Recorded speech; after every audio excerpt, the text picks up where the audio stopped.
Toolbox number 1 video is about that one right there. That's the one holding the chain on the step. And this is the second one. I ended up not painting it. I just painted the brackets because they were bare metal anyway. I ended up painting this. I'd rather get Mahindra red so it's actually closer to the actual red. And I did find it on eBay, a can of Mahindra red. So I just haven't bought it yet. So it's pretty close. But so anyway, this box mounted on the side of the loader just is the only place I could find that I could mount something that wouldn't be in the way of anything else or in the way of the actuation of the loader. So to start with, all we did was grade 8 bolts. These are 5.5 inch grade 8 bolts. I think this is 4 inches wide across here. So there's a washer there. There's 4, of course. 1, 2, 3, 4. On the inside here, hopefully this shows up. Hopefully I'm looking at the right thing here. Okay, there we go. So this piece of flat steel right here, its whole purpose was to not only give this side reinforcement so I could tighten these against each other and tighten the box without bending the box. Also was to clear, I don't know if you can see it or not, right inside there on the right side is a little piece of metal that sticks out. It's actually a pin that's welded solid. It sticks out about 1/8 of an inch. So these right here are to clear that. These shims right here, these are 3/8 steel spacers rather, are so that the lid clears this right here. So that when you close the lid, it doesn't hit that. And it still kind of drags a little bit. I can pull it over so it doesn't hit. But that's what those are for. And on the other side, I just used bolts. I actually had 2 spacers and 2 bolts. So these are like $3.50 or $4 for a set of 2. So I just decided to use bolts. They were just as good. The mistake I made on this side was, though, with this bracket right here, I should have put it lower because this bracket actually ran right across that steel welded in, or that welded in pin right there. And so I had to notch the bracket. You might be able to see the notch sort of right there in the back there where I had to notch it. So that notch actually goes around that. And I fixed that on the other side. So otherwise, these are just grade 8 bolts and lock nuts on the other side. This is a little bit of C-channel. I thought I'd use that just to give it a little more extra strength on the back side.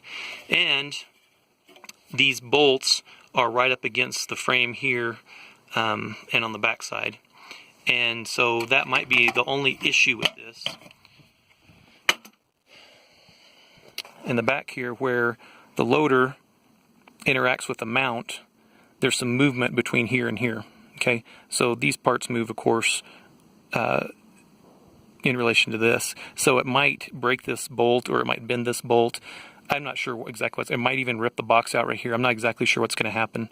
I'm going to have to mess with it, use it a little bit and see what happens. If that's the case, all I'm going to do is, if it ruins the box, I'll just get a new box. If it doesn't ruin the box, I'll just drill another hole further back this way so that the bolt actually runs more like this right here. And it'll be out of the way of the movement between these 2 pieces.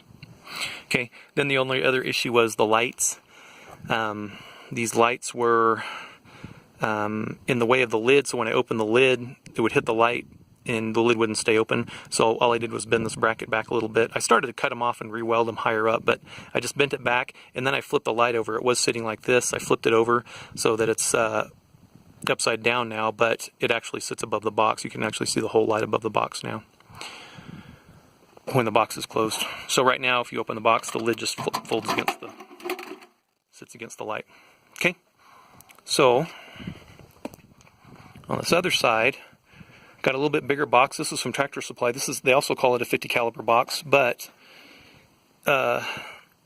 it's just much bigger. It's like wider, taller, and deeper. So here's this pin I was talking about right here that's welded on right here. So that's what these spacers are for. And on the other side, I had done this. Basically, I'd totally forgotten about that when I went to bolt it on. These were all bowed around it, and so what I did was I notched it right there so it would go around it. On this one, all I did was drill the holes out lower on the box so that it sits down here now. And of course the one above sits above it, so that's not an issue. Of course that light's out of the way. I think that's the only thing with this one. The only other, so I fixed that on the second box, and the other thing I fixed was I made this span a little bit wider than this right here, so that the front bolts I'll put flush against here. The back bolts, when I tighten them down, they'll actually stick back a little bit, so that they hopefully won't hit when this interacts with this, or when there's movement between here and here. Okay, so I have no idea what I'm going to put in that box. I'm still learning about tractors and what I need to carry, and I know I need to have a hammer and a pin to a drift to drive stuff out, and some extra linch pins and R pins and that kind of stuff, and a chain is nice. So any ideas you guys have, what you put in your tractor boxes, feel free to post below. I'd love to hear from you. Thanks.